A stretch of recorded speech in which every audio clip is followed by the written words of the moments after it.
their nuclear arsenal. Under President Xi, China has doubled the size of their arsenal to roughly 500 nuclear weapons.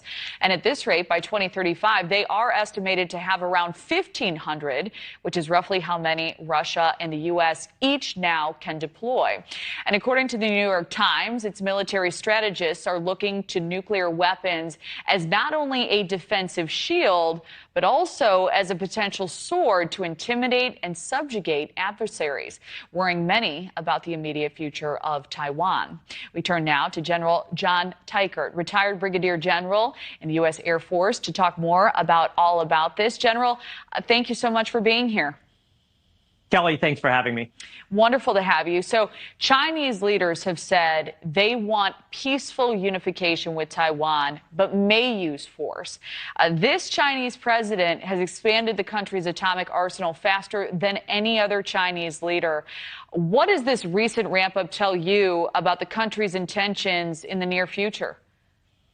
Kelly, the concern isn't just that they will launch a nuclear strike against the United States, but that phrase intimidate is so important that maybe in our minds, if they conventionally attack Taiwan, that we would be dissuaded from engaging or supporting Taiwan because we would be worried that ultimately that would trip a threshold or a red line and would cause the Chinese to attack us with nuclear capability. And so it certainly plays into the calculus about whether they can keep us on the sidelines. And if they can do that, then they feel far more confident that they could subjugate Taiwan than they would be otherwise.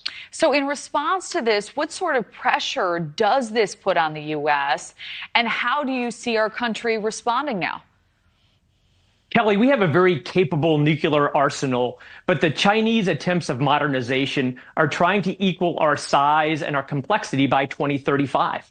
And right now, our modernization program, especially in the ground-based portion of our deterrence from nuclear weapons, are lagging behind estimates. And the most important thing that our military continues to do is to be stewards of our nuclear deterrent capability. And it makes it all the more important that we pay attention to what's going on in the Western Pacific, that we don't get distracted about our pacing threat, which is China, and make sure that we're doing everything we can conventionally and nuclearly to make sure that our deterrent capability continues to stand up to whatever the modernization programs of China may be. You know, and to your point, General, after Hamas's attacks on Israel, the U.S. has been forced again to focus on the Middle East. Still, China, as you outlined, remains the largest security challenge for the U.S. How much do these other conflicts impede our ability to respond in a timely and appropriate manner, if at all? Kelly, it goes back to credibility ultimately. And the Chinese Communist Party is watching to determine on any given day if we are credible in our intent to intervene in the Western Pacific if they indeed would attack Taiwan. And the more that we are spread thin, but also the more we back away from those commitments we've made in the past, the more likely it is that China will make a decision that we would not intervene in Taiwan. And that makes it more likely that China will make the move in the Western Pacific that we do not want them to make.